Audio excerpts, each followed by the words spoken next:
Molt bé, doncs bon dia a tothom. Moltes gràcies d'entrada a l'organització per aquest canvi repentí però tan àgil i gràcies a tots els que la pluja no us ha espantat per venir a sentir una mica sobre aquesta sessió en què parlarem de capitalisme, cures i temps. Com vareu veure a la presentació de l'acte, aquesta conversa tindrà a veure amb el fet, amb aquest concepte de ficció, que els éssers humans som autònoms i que alguns models socioeconòmics ho han potenciat encara més, i abordarem el tema de com podem construir una democràcia, una societat potser més curosa, més humana. I per fer-ho tenim dues persones referents en aquests temes. D'una banda tenim en Cederström. Ell és professor associat d'Estudis d'Organització a la Universitat d'Estocolm. És autor o coautor de diferents llibres, entre ells The Wellness Syndrome, que es va publicar el 2015 i que ara hem sapigut que es traduirà al castellà. It will be translated into Spanish, The Wellness Syndrome. Així que qui l'idioma hagi sigut una barrera hi podrà accedir d'una altra manera. També ha escrit o coautoritzat Desperately Seeking Self-Improvement, The Happiness Fantasy, i els seus assajos han aparegut a The New York Times i The Guardian. D'altra banda, tenim a Joan Tronto. Ella és professora emèrita de Ciències Polítiques al Hunter College i al Graduate Center de la City University de Nova York i de la Universitat de Minnesota. És autora de molts treballs sobre ètica de la cura, incloent més de 50 articles i diversos llibres, entre ells Moral Boundaries, A Political Argument for an Ethics of Care, Democràcia i cura, Mercats, igualtat i justícia, publicada per NYU Press el 2013 i traduïda al català per Raig Verd, i el 2023 va rebre el Premi Lippincott pel seu treball destacat en teoria política de l'American Political Science Association. Ella va rebre la beca Fulbright a Itàlia i ha estat guardonada amb 2 doctorats honoris causa de la Universitat d'Estudis Humanístics als Països Baixos i a la Universitat de Lovaina, a Bèlgica. I la seva obra s'ha traduït a més d'una dotzena d'idiomes. Doncs bé, en la propera hora i quart tindrem l'oportunitat de sentir-los. La manera com hem organitzat la sessió és que començarem per una exposició que farà cadascun d'ells durant 15 minuts. A continuació els llançaré algunes preguntes per poder veure la seva interacció i com intercanvien les seves idees. I finalment, en l'últim quart d'hora, podreu formular preguntes. Sabeu que hi ha traducció simultània, per tant, podeu fer servir els dispositius i ells també els tindran si necessiteu formular alguna pregunta en català o castellà. Well, thank you, Carl, and thank you, Joan. I have introduced yourself in this amount of time. I don't want to waste more time talking about you. I think that what we all want is to listen to you. So I would suggest that, Joan, you present some ideas and then we hear Carl, and then the three of us will engage in a conversation, and in the last 15 minutes we'll be able to hear the public, the audience questions. So you have the floor. Thank you. I want to begin by thanking the organizers for inviting me. It's lovely to be here in Barcelona.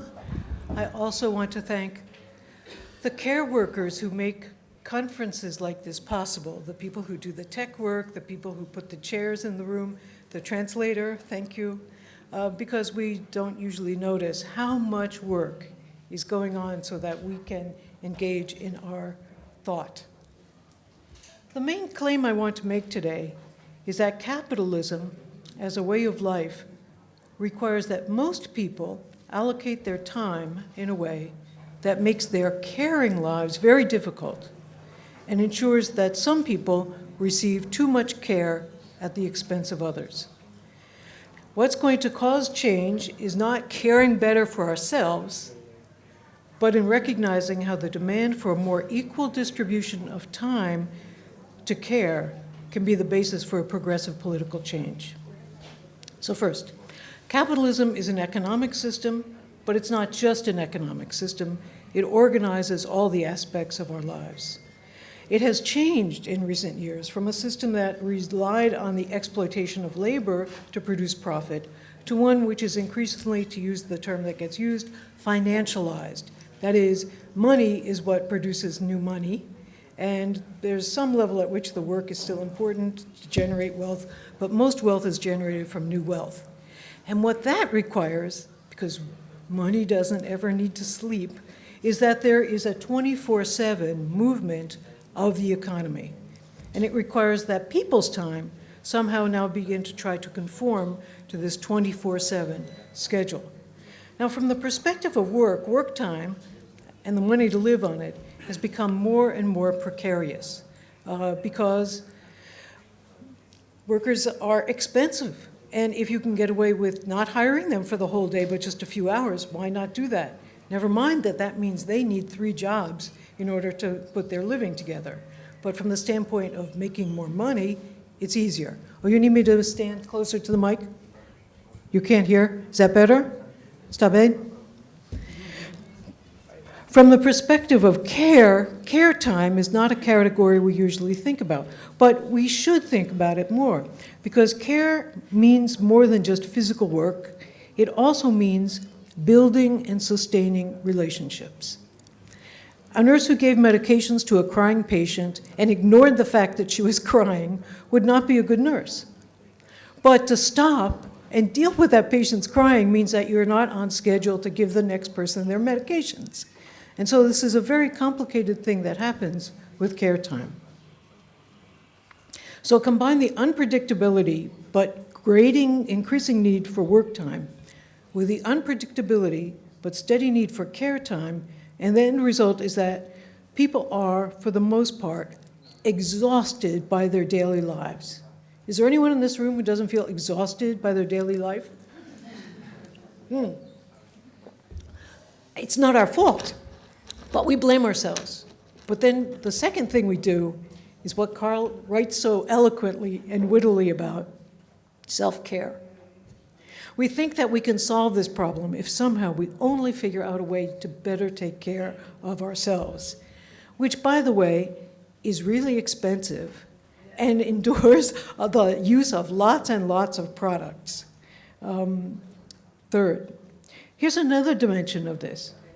Care work, for the most part, either outside or in the economy, is poorly paid and underappreciated. So we can poke fun at the excesses of spas and life coaches, but let's not treat it just as an ideology of self-improvement, because as an industry, it has a secret underbelly. Though those expensive luxury commodities, the more you buy, the more you keep the economy going. But at the bottom of that activity are real people doing hard work that is not recognized or properly remunerated. In order to go to that spa with those scented towels, someone has to wash them and scent them. Someone's taking care of the hotel room while you go to your wellness improvement conference, and so on.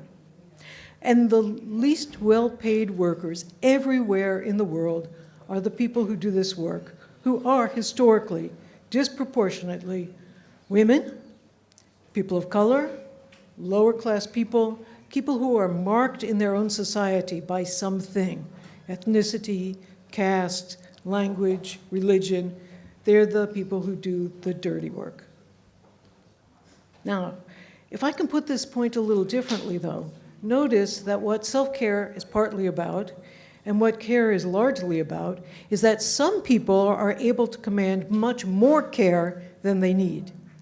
They get someone to take care of them all the time. They float through life not noticing that care is happening all around them every day, but they are rarely called upon to see this happening. Now, I've called this form of disengagement from the actual work of care privileged irresponsibility. Because it's both about not taking responsibility and the privilege of not even knowing that that work is going on around you. What? What? Oh, those dishes need to be cleaned? I don't know how to do because I've never learned. So that kind of thing happens all the time. Now, it won't surprise you to know that the people who have this privilege are also the ones who have the most other forms of privilege, resources, money, and wealth, and so on. Indeed, if we were to justify their non-involvement in caring, they would give you very good excuses. They would say, look, I'm an important person. I have work to do. I take care of my family. I make charitable contributions. But I think all of those are kind of excuses not to do the actual care work. And it's a way to avoid the responsibilities that we have with and for others by virtue of being residents of a place or citizens of a state.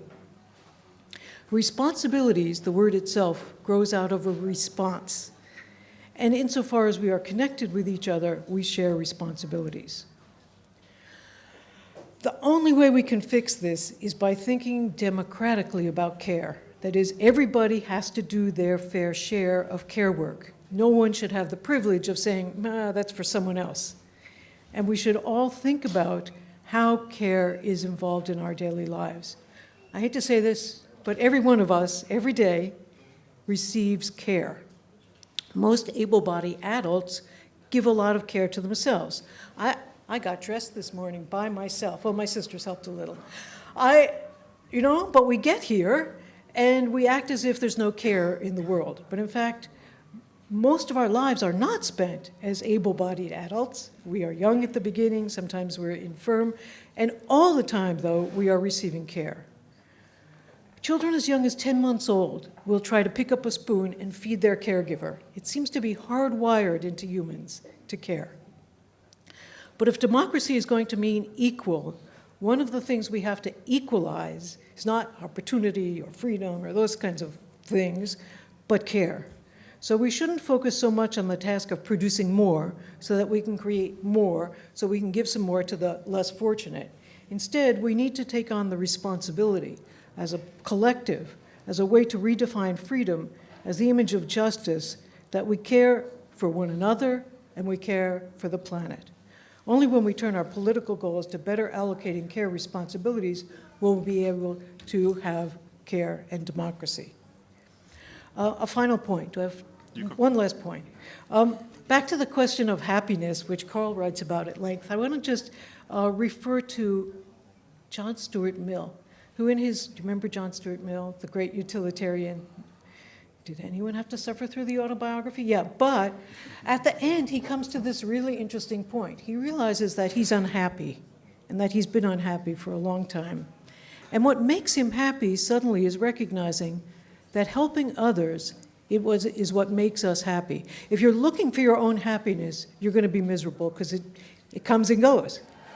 Mill thought that the only way, by seeking to help others, reduce the suffering in the world and help others become happy in their own right, will happiness find you. In other words, we can only go happy through a politics that goes beyond ourselves, in a word, through caring. And caring more systematically can restore a proper sense of time and help us to contain the excesses of contemporary financialized capitalism. Thank you.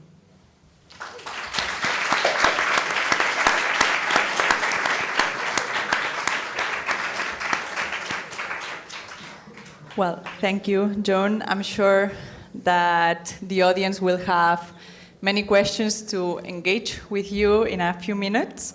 Now let's hear Carl's ideas on the topic. Carl, okay, thank you. Can you hear me? I have to sit and hand show with the microphone here. So I think there's a good and a bad time for any book to read, and I think it's hard to find a worse time for me to read Joan Tronto's work than when you're in a situation where you're never as much privileged caretaker as you are in this sort of event. So I feel very much like a spoiled child for the last few days or even weeks or months since all of this have been prepared. So thanks to all of you, all of those who have been in direct contact with me and all of those who have not been in direct contact with me. All right, so Tronto, Joan is a real humanist. She's doing philosophy and women's work. I'm from a business school, so that is a different perspective. And, well, I don't know anything about business. I mean, there are people in the business school who would know that, but I'm part of a little sort of hippie community within the business school, and we do all sorts of different things. We're the amateurs. Some do philosophy, some do politics, some do anthropology, whatever. What I'm doing is a little bit unclear. It will not be clearer from this. But what is interesting with businesses and with capitalism is how they are extraordinarily effective and clever in taking words that are usually associated with radical, activist, even sort of left politics, and then take these words and turn them into something entirely different. If you want a more technical term, usually one speaks about recuperation, which is a term that came out in the 1968 protest in Paris. And there's a really interesting work that some of you may be familiar with by Boltanski and Chiapello, and the book is called The New Spirit of Capitalism.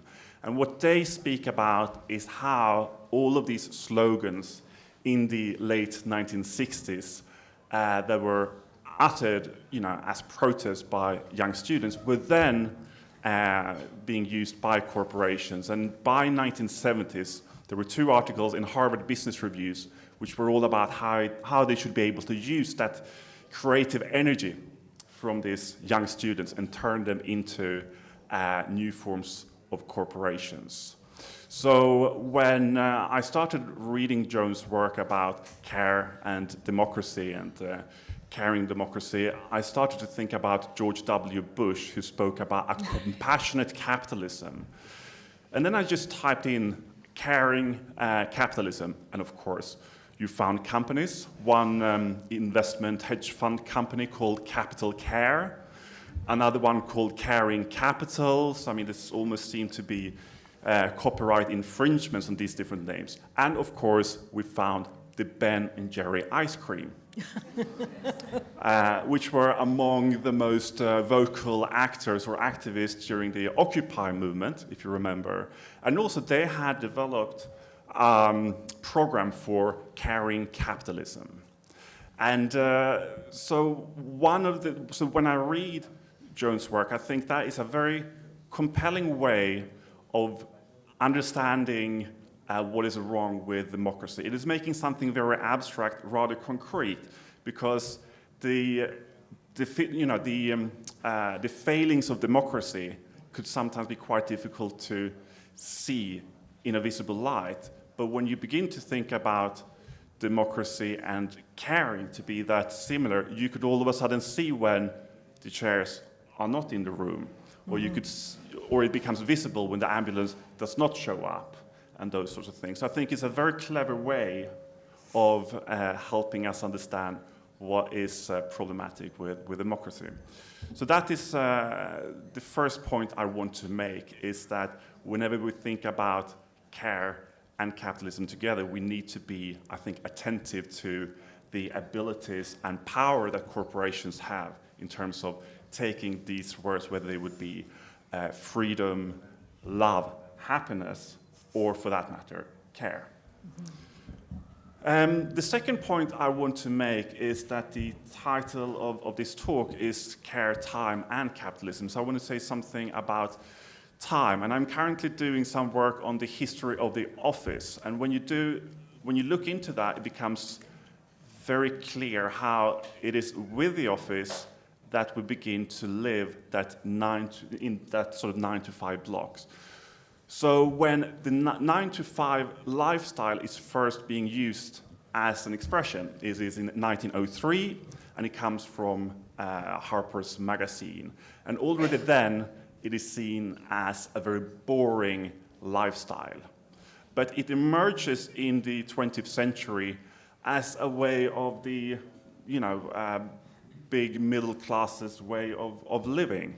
And by the 1970s, especially in countries in Sweden, you also have more and more women coming into the labor market, and you also have inventions of care institutions, especially daycare or nurseries or kindergarten, whatever, different names, different countries, but which would allow two parents to wake up in the morning, have breakfast, leave their children at school, go to work, and then they come back and they have time together. So this goes back to the familiar 19th century slogan that the workers' movement had: 8 hours of work, 8 hours of leisure, and 8 hours of sleep. The irony, if you look into this, is that that was a reality that never really materialized for the working class, but it did materialize for a big portion of the middle classes, and became a way of life, and a life that was organized in blocks. It wasn't like that before. I mean, working 8 hours is a relatively new phenomenon. If you go back a few hundred years, even in the early office works, the common way to work was some hours early in the morning and then some hours in the afternoon, not to have 8-hour blocks. So one of the things that Joan brought my attention to was this decoupling of, on the one hand, the time that you're expected to allocate for work and the time allocated for care. And it used to be the case, I would say, from the 1970s up until relatively recently, where we had, at least in countries such as Sweden, a relatively functioning system to have those two sort of time categories in sync. Now, 9-to-5 work is increasingly difficult to get around. I don't think it is a coincidence that Dolly Parton, who once did a famous song, I'm not going to sing it, but the 9-to-5, that she now returned in a commercial for Foursquare, who do these website things, in Super Bowl singing 5-to-9 and praising the flexible work life. So when even Dolly Parton has gone over to that, I think we're in serious trouble.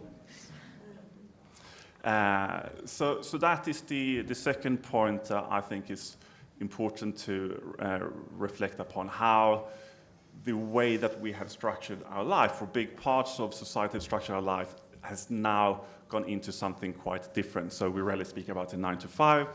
A more common refrain now is the 9-9-6, that you work from 9 to 9, 6 days a week, which was a very common pattern of work in the late 19th century.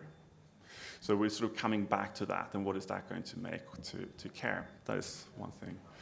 And then finally, I wrote a book almost 10 years ago called The Wellness Syndrome, which Joe now refers to a book about self-care, which it is. But the irony was that self-care was not, it was invented, but it was not this sort of Instagram hashtag that it then really became. And the key argument of that book comes from a philosopher called Alenka Supancic. So just in passing, in an otherwise really brilliant book, but which is not about any of these issues, it's about humor, but she just mentions this concept that she calls biomorality. So biomorality is that when you have to be happy, or you have to show that you're happy, and you have to be healthy, or show that you're healthy, in order to be seen as a moral human being. So her argument is that today, to be seen as moral, you need to make sure that you are happy, and you need to make sure that you are healthy. And when we started to try and understand what that meant, okay, what is it about this duty to be healthy and duty to be happy? What can we say about that in our current era? And a lot of people ask, what is the difference between what we have now and the health fascism that we spoke about in the 1930s? And I found, this was on the cover of the Hitler Youth magazine, sometimes in the mid-1930s, and it says, your duty is to be healthy. It is your, your body does not belong to you. Your body belongs to the nation. Your body belongs to the Führer. It is your duty to be healthy. So trying to think about that today, there is still a duty to be healthy, but who do we owe this duty to? And on the one hand, we do owe that to the corporation. Mm-hmm. So one of the things that I've been writing a lot about is the trend whereby more and more corporations are not only offering different wellness programs to their employees, but they actually make them mandatory. You have companies who go from banning smoking to banning smokers. So on the one hand, you have that responsibility to the corporation. But even more than that, I would argue, is that people, and I would say especially young people, would see that they have this duty towards the market to make themselves employable more generally, because the corporation is not necessarily that sort of stable employer that they used to be. And then finally, that the duty is a duty you owe to yourself. It is a way of expressing your true, inner, authentic self. In other words, it becomes part of this trend of self-actualization. So you can see how health becomes, in a way, if not kidnapped, then at least influenced and colored by a sort of self-help paradigm. So I think that is my 15 minutes. So these are the sort of three half-random thoughts that popped up in my head as I read Joan's work and trying to work around the three words in this talk.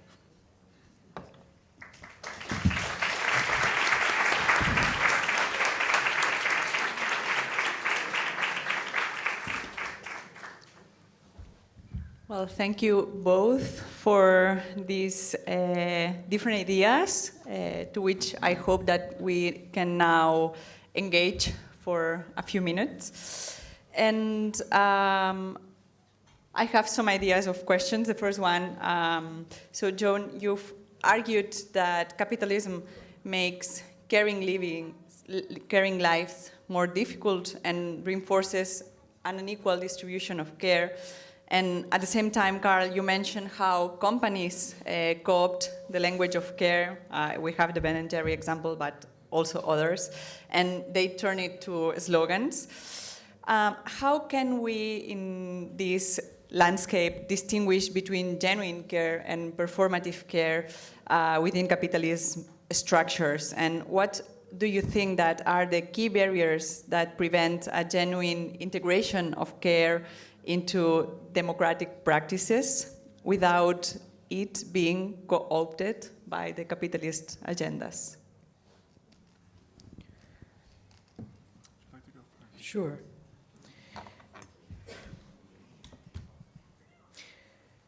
So this is a big and difficult question because it has to do with the relationship in part between corporations, the state, or the public, and what people might want to do in terms of caring in their own lives. And the three things seem, and it's not a it's somewhat deliberate that the three things seem completely unconnected to us when we think about them, but they are deeply connected. The fact that we think about, in the United States, as you probably know, your health care comes through your work employment. If you don't have work, you probably don't have very good health insurance. This was fixed to some extent at the beginning of this century, but it's still the case that your work provides you with health insurance. So there's a way in which what might be public responsibilities, I think most people in Europe would say health is a human right, and it's the duty of the state to provide it. That's not so everywhere in the world. And when you think about that perspective, you really come back to this question of asking, remember originally I'm a political scientist, who is allocating those responsibilities? Who has the power to tell us who has which responsibility to do what? And the next book I'm going to write is going to be called Bad Care. And it's because so much of the care that we have in our lives is badly organized, and has been badly organized because it's been taken to other purposes. It's been taken to the purposes of making money. It's been taken to the purposes of protecting one group against others. If we can we have to begin to speak, this is a long-term project, and we first need to begin to recognize how care has been deliberately pushed to the sides, downplayed, and only then can we begin to have a truly democratic political movement to demand of governments that they control corporations in doing this, and that they control their own activities in order to make it more possible for people to care well. Okay, one thing that you speak about here, which is really, I think, central, is how the corporation, or it's through your work that you are protected in the US. And you could see a similar trend in a lot of European countries, that you have more and more of the responsibility of health that used to be catered for by the state is finding private alternatives. And you could see, so the first sort of movement I think that you could see is a movement away from the state as the key responsible actor to the corporation. But what then happens is even more interesting, and much less is written about that. And that is how corporations have been really effective at then putting the responsibility on the individual employees. And this is done in different ways, but one way that this is being done is through wearable technologies. So you could see that employees who agree to wear these sort of wearable technologies, which is like a wristband, and that wristband will collect a different biometric data. So it will collect data about how much you walk during the day, your heart rate, your sleep, and then, through apps you could add additional information. So through that you will give a lot of data to the employer, and you already have a lot of insurance companies who offer much better rates for people who would willingly wear this, because of course that would for them mean less of a risk. And I could go on speaking about this for ages, because there's a lot of extreme examples. But I think that is one sort of key trend that I think is quite dangerous, and one to try and stop if possible. So just allow me to go back to the question, and how can we then distinguish this genuine care? What can we do for ourselves? So you both mentioned, and you, Carl, mentioned how about biomorality and health fascism, and it made me think of Byung-Chul Han and the work on, I don't know the name of the book in English, La Sociedad del Cansancio, in Spanish, not exactly. Does anyone know the name in English? Burnout Society by Byung-Chul Han, yeah. And how we obligate ourselves to a certain routines. So how can we differentiate between these capitalized notions of health that obligate us to be in a certain way, and how can we shape to authentic care for ourselves and for others? You want to go first? All right, okay. I don't think that care has to be genuine. I think care could be good or it could be bad. And I think it could be problematic if care has to be genuine or it has to be authentic, because the important part is not for me to take out the trash and like taking out the trash. Yeah. The important part is to take out the trash. And I think that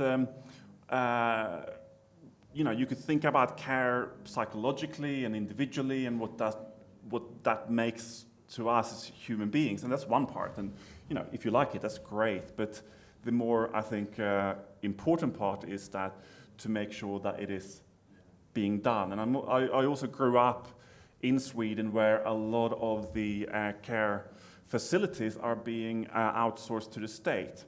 And a lot of people would be critical against that because it is not real care, it is not genuine care. That is kind of the fake superficial care in comparison to the real care, which is a woman, ideally an older woman who really has that in herself to give genuine care. So in some ways I think that the important part is that this good and functional care, and that the genuine and authentic care could be sort of lead us astray. Yeah. See, I don't think care is only about individual psychology and about the trash. It's about relationships. This is the most difficult and important point to think about about care. Care is a relational concept. It's not a concept like GDP or even wellness, which we can measure even using our watches. But what it is, care always involves relationships. Who's taking out the garbage in any given household has been negotiated in that household and is part of the ongoing set of relationships that exist there. And it changes over time and so on. So to come back to this question about how do we distinguish genuine care from bad care? It comes back to the question that every form of care rests upon some need that's being met. And then we have to ask the question, are these needs which are valuable or needs which are made up? Are they needs which are more fundamental, or are they needs that are less fundamental? In meeting whichever need you're meeting, are you creating more trouble for others? And since we're beginning to talk more specifically about who's taking out the garbage, let us not forget the way in which there is now a global movement of care workers from the global south to the global north who are doing extraordinary amounts of the ongoing care work, especially for older people.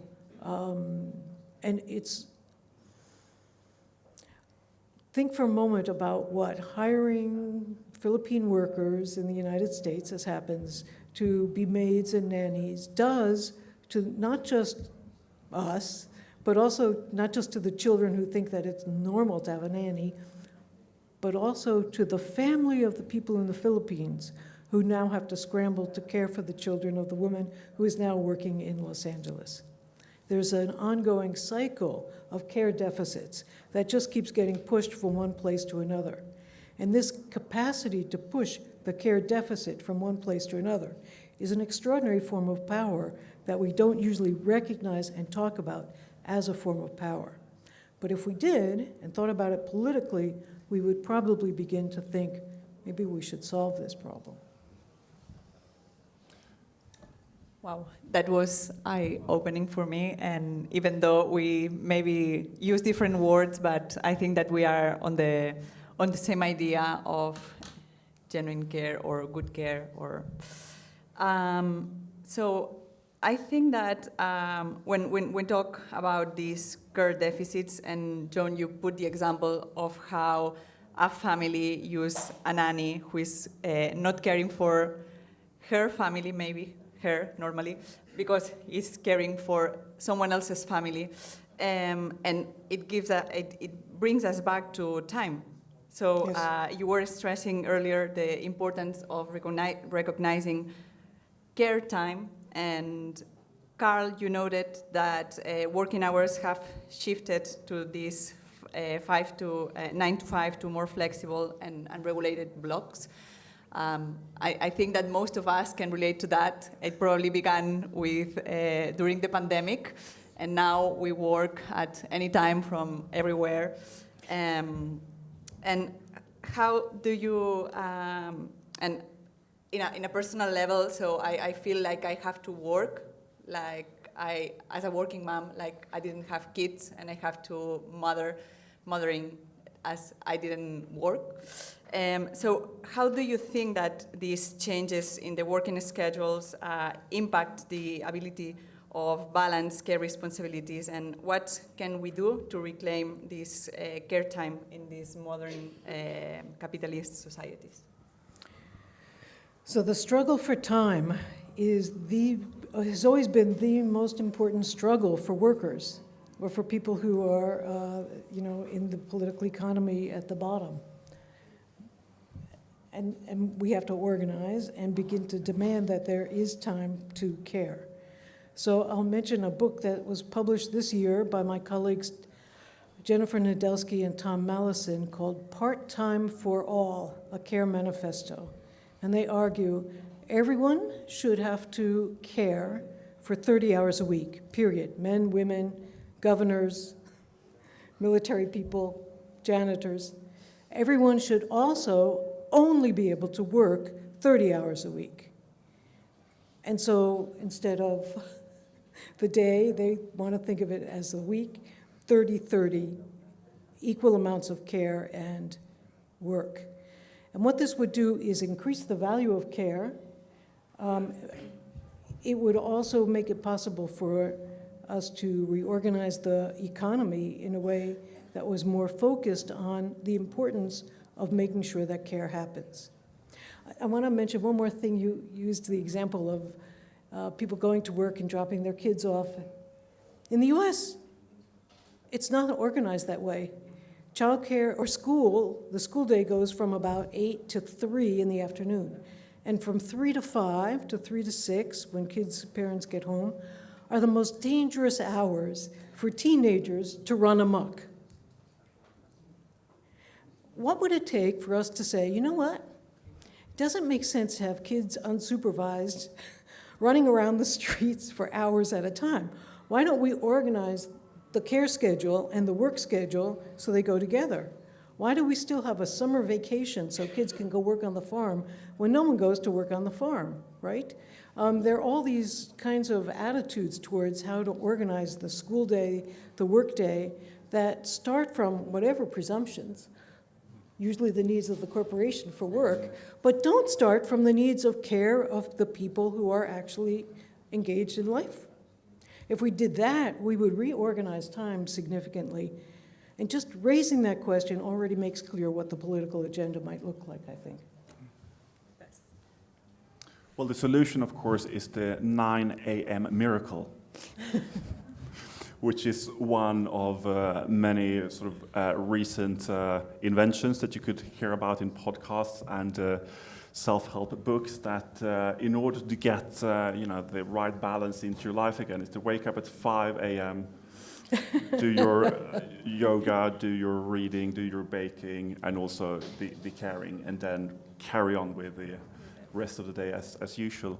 But I think what you describe here also is partly the answer as to why we now have so much sort of time management tools that we either get in the forms of new apps or books or recommendations that we have not asked for. And that says, I think, quite a lot about how we are struggling to get that sort of time to work. But something you said, Elena, is that there was both that idea you have to work, as if as if you didn't have children, and then you should be a mother as if you didn't have a job. And I think that is something we haven't really touched upon, but social media, I think, is a big part of interrupting and reorganizing life narratives, if you like. So the idea of a life narrative is the story about your life, which could sort of include a lot of different aspects about yourself, but maybe not a million different aspects about yourself. And what social media very effectively does is to fracture and multiply these life narratives so that you feel very bad about yourself, not living up to even the first 100 of the list of being the best mother, the employee of the week, etc. So I think that is something we'll live with, and we are sort of constantly being punished by a lot of these images coming up against ourselves. Yeah, it's really difficult to detach from all this. And Joan, you were saying before that caring is about relation.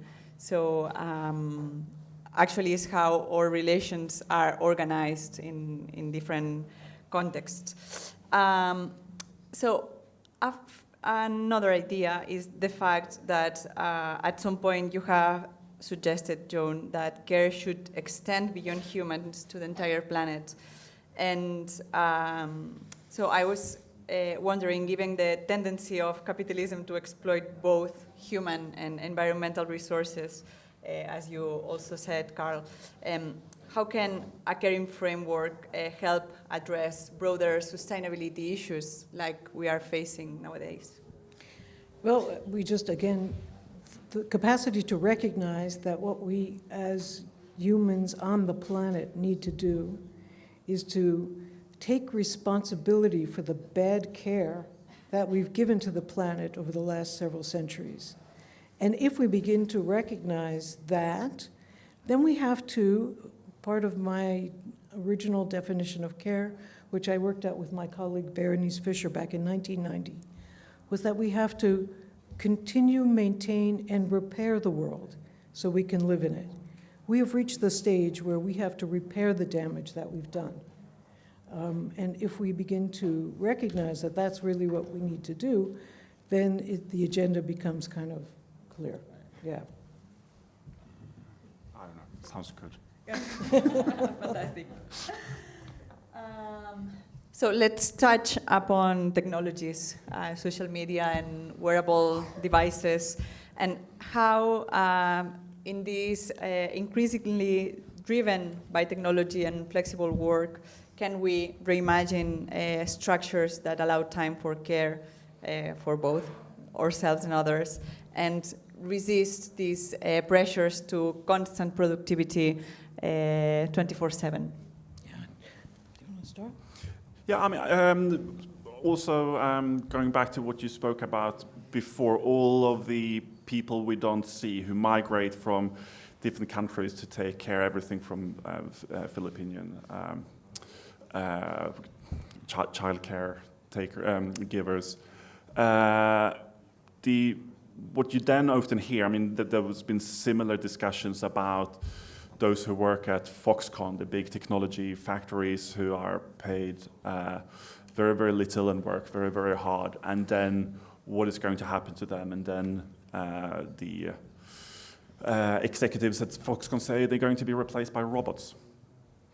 So that is, speaking about technology, a question that I find interesting, and where I would like to hear your ideas about what happens with robots in the future taking over care work. And there was this film with Clint Eastwood. I don't know if he's a famous ambassador for caregiving, but he, in this role, he's a very old man, he's very lonely, and his children doesn't take care of him, and then he gets a robot, and this robot becomes his friend. And what I like about this film is that the little interaction he has with his robot is at least a lot better than he ever had with any of his children or any other people around him. So that made me think, is the care so bad between, the relationship between people, that a robot, even with minimal technologies, could compete? Yeah, we always hope that technology will get us out of problems, but you know what? The time problem is the real problem. It takes time to build relationships, and having a robot isn't going to fix that. So there are robots that I don't mean to say that there aren't technological advantages that have made care better, right? Those little seals that they make that act like real animals that you can give to a patient with dementia who becomes very satisfied to have this animal to deal with, even though it's just a robot, are solutions. What they've discovered, of course, is that the people in the nursing home fight over who gets to hold the robot, and so they can't afford enough to have everyone, but they still have these problems. So technology is never a solution to a more complicated social problem, but it's sometimes part of a solution. Thank you. I think that before we open the floor to the questions from the audience, I would like to ask you one more thing, and is whether you have any books or recommendations that we can share so that we keep learning and reflecting upon these issues. Thank you. So the books that, let me mention 3 books that I think are really important right now to read. One is, I mentioned Part-Time for All, the CARE Manifesto, which makes the argument that we need to change the way we think about time. It's a very big, dense book, but it's worth your attention. The second book is an old book, 1944, Karl Polanyi, The Great Transformation. Polanyi looked at historical liberalism and looked at the way in which it produced the politics of the 1930s, which produced fascism and World War II. And he asked the question, how did that happen? And he offers an answer to that. And I think that his way of understanding what happened is a really important way to understand what's happening now as we have lived through another period of liberalism, neoliberalism, and wonder what kinds of political consequences there are and what we can do about it. And the third book I would recommend to anyone is one of Naomi Klein's. You've probably read Shock Doctrine and know it.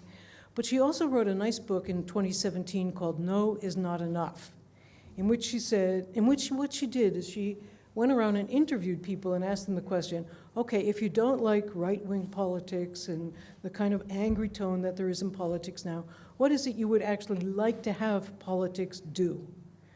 And the answer that she got from people over and over again was, I want people to be able to care for each other. I want us as citizens to be able to care for each other. I want us to be able to care for the world. That's what people on the ground are saying they want from a political order. I take that to be a very significant finding. Thank you, Joan. I will surely look for them. Do you have any book recommendations, Carl? Yeah, I mean, this question came to me this morning, and I haven't been doing anything else since, and I still haven't made up my mind. But I will say 3. I mean, there's more, but I will see. The first one I think would be could be interesting to read alongside Joan's work is Eva Illouz's work called Intimacies, and I think what that work is demonstrating very nicely is how relationships such as happiness, love, etc., are being instrumentalized and commodified. And she's a really interesting sociologist that I think many of you are aware of. The second book, I'll say Capitalist Realism by Mark Fisher. It's a short book of very nice analysis and diagnosis of late capitalism, and he speaks there about something called a business ontology. And what he means by that is that we live in a time where we think that the best solution to every problem is a solution that a company comes up with and make profit for. That's a good one. And then the third one, I'll say The Managed Heart by your colleague, Ali Russell Hochschild. And one of the things that she says there, which I think would be connected to this, is that the more you manage the heart, I mean, the more that you try to incorporate sort of human emotions, the greater the need is for that authenticity, because that is how corporations always work. You have to sell what is real and what is genuine and what is authentic. So those would be my 3 recommendations. Great. Well, we have homework for the next weeks, and now I would like to give the opportunity to you to post questions to Joan and Carl about anything that you would like to know. Now we should take this, right? Oh, yeah. Yes.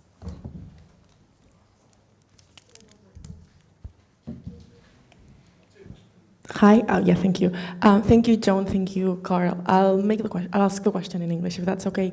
That was a really interesting one. Thank you very much. Something that I'm really interested in, and that I wish you had grasped a bit more, was like time allocation of caring tasks and how that stems from like feminization of care. I think Joan kind of mentioned it, but it couldn't really develop any farther.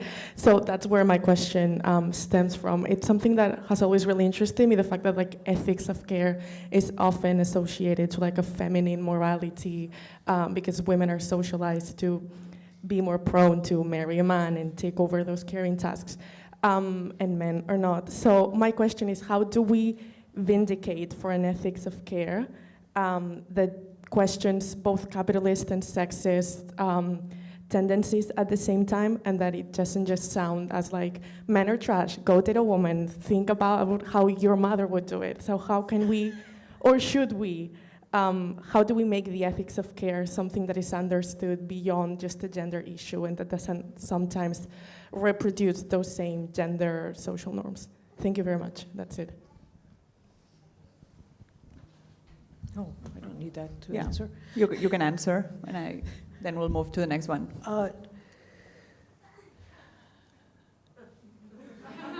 For a long time I've said, the first article I wrote was called Beyond Women's Morality Towards an Ethic of Care. And I've never said that gender is deeply implicated in what care is about. But men care as well, we just don't call it that. We do really need to bring the men back in, to use that wonderful phrase by Barbara Raskin, and think about care not from the perspective of what women do, but from the perspective of what humans do to make it possible for us to live well. All of those activities of care, which are done by men and women, are labeled differently, right?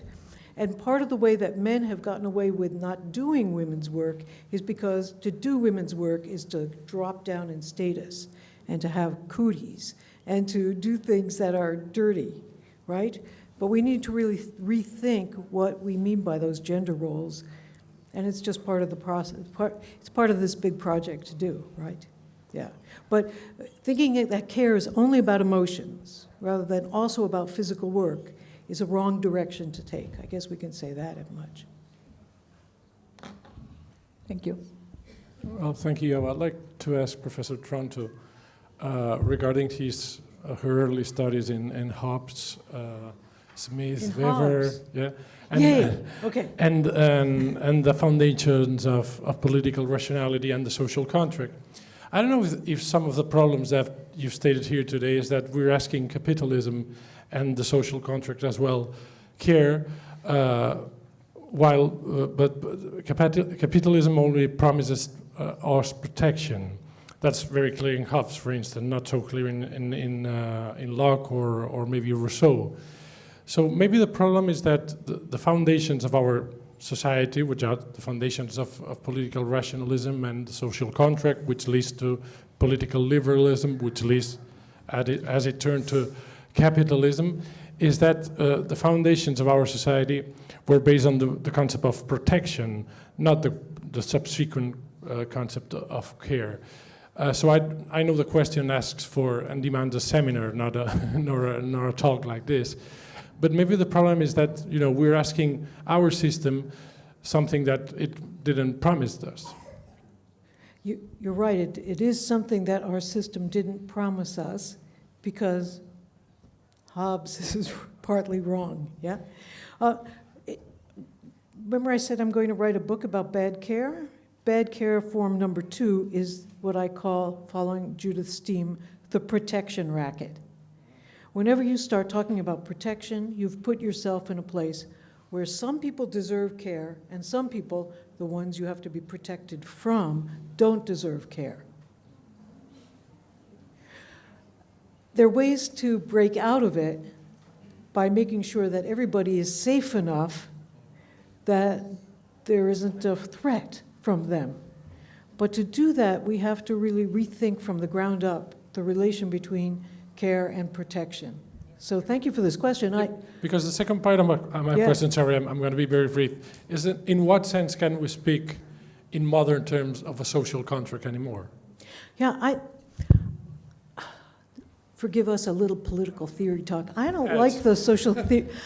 You don't have to. You don't have to put philosophers in something like this. I've kind of lost my interest in the social contract, in part because, like Carol Pateman in her book, The Social Contract, I think that the social contract is constantly evolving, or should be, and we need always to renegotiate the terms.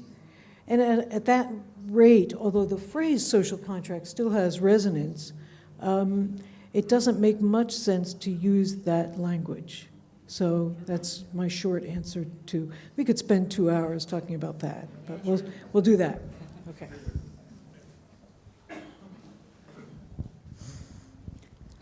Thank you both. I was wondering if we could hear a little bit more about the political agenda that we've touched on in a few regards, and particularly what changes you could see that might be reforms and that might be revolutionary if we dream a little bigger, and similarly kind of the tension between a vision where care is supported by the state versus by the community in some sort of collective sense. Yeah, just what that vision might look like. That's a really hard question to answer. There's a way in which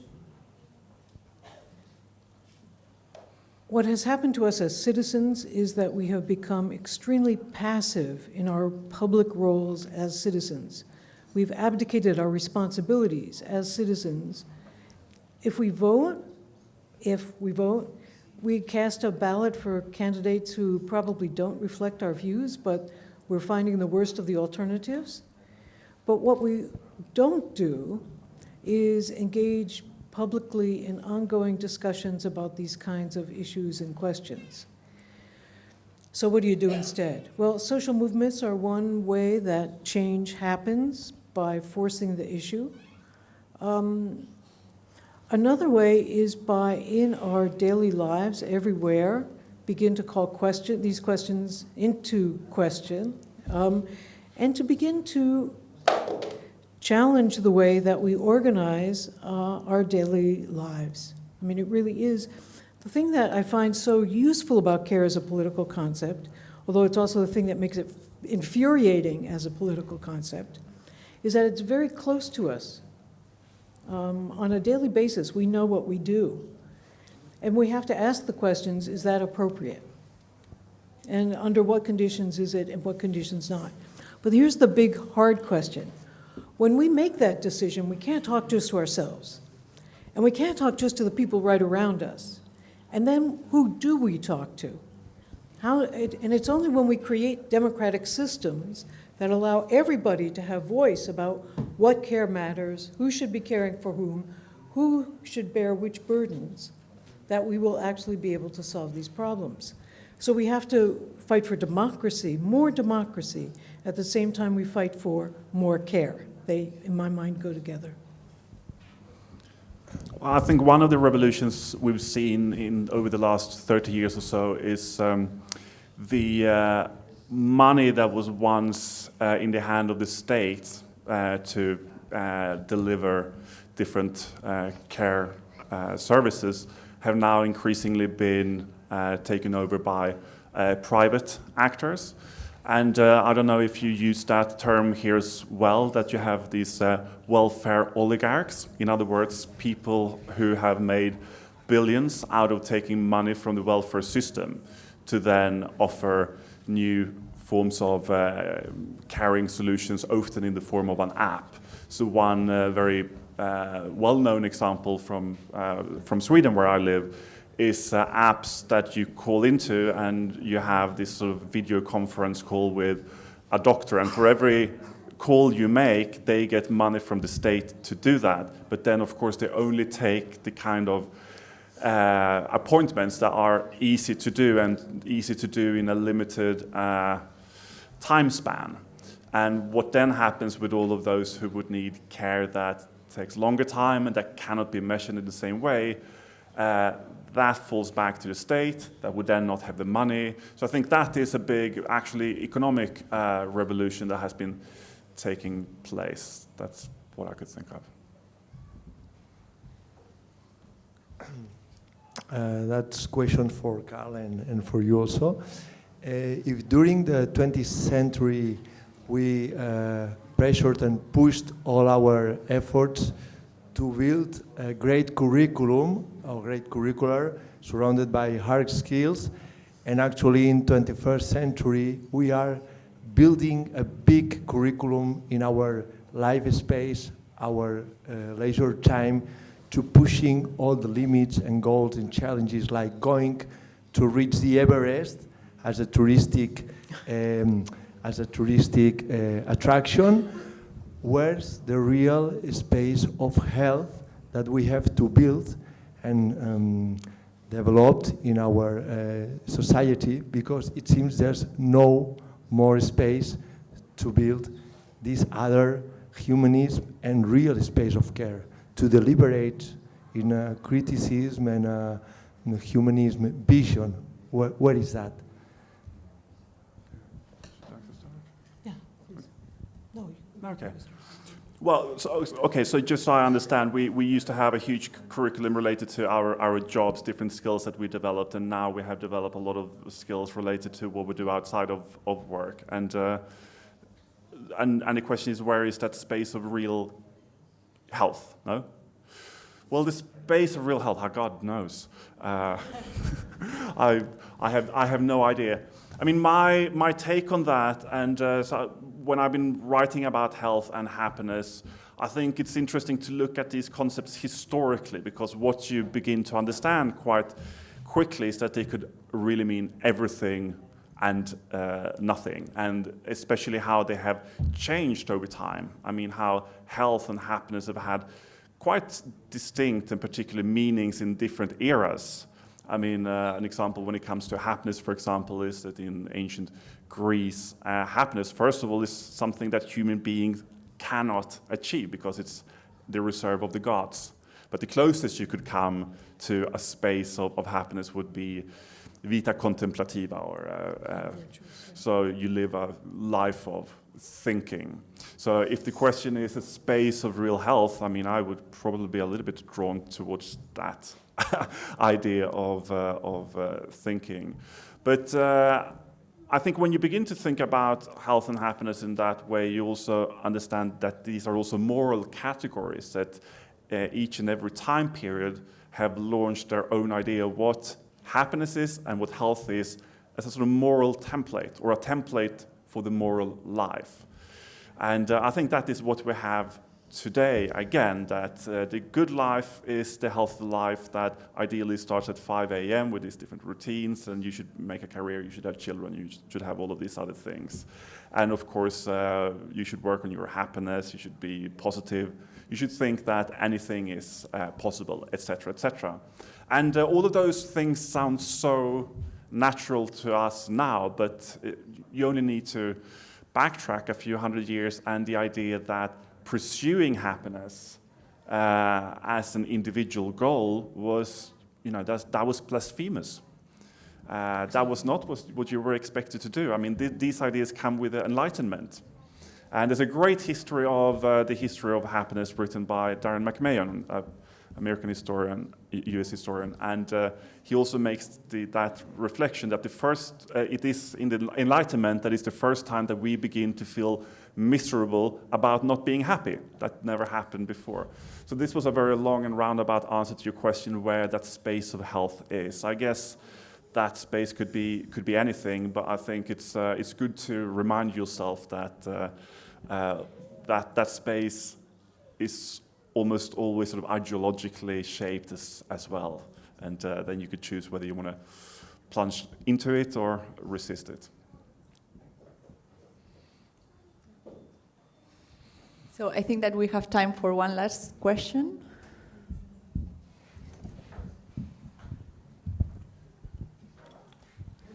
Hello. So we've been talking of a more equal distribution of care.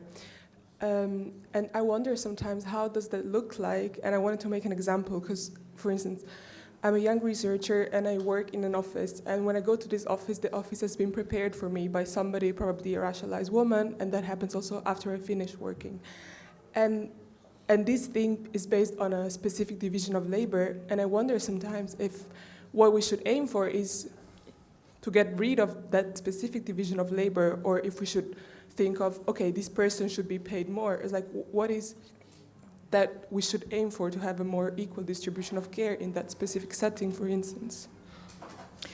Yeah, this is a hard question, whether the solution is to redistribute all care so that if you made the mess, you clean it up, and that means your office too, which I generally think is a good plan. But it's also the case that some people get paid to do that work. Well, we could have I don't have an answer, because it seems to me that's the kind of question that democratically we should arrive at a solution to. Should we have specific jobs like the person who picks up the garbage? Should we have specific jobs like nurse and doctor? Probably. Should we have specific jobs like cleaner? Don't know. But that's the kind of question that you would want to resolve collectively rather than individually, and resolve it on the grounds of what seems to be most satisfying to people rather than on the grounds of what's most profitable. Well, thank you for all the questions. Thanks, Carl. Thanks, Joan.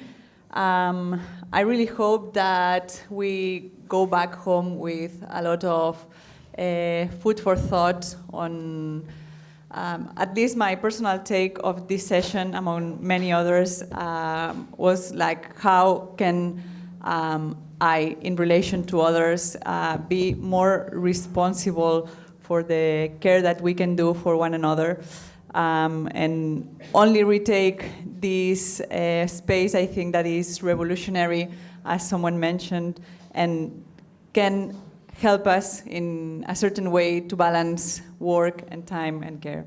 So thank you very much for this time you shared with us, and have a nice day. Just the next session, I could not forget to say that. The next session will be in the afternoon at 5, i ara passo al català. La propera sessió serà a la tarda, Feminismes, amb Chiara Bottici, Orenque, perdó per la lapidada del nom, Oyemulli i Maria Isern, a les 5 en aquest espai. Bueno, o aquí o a fora, depèn del temps.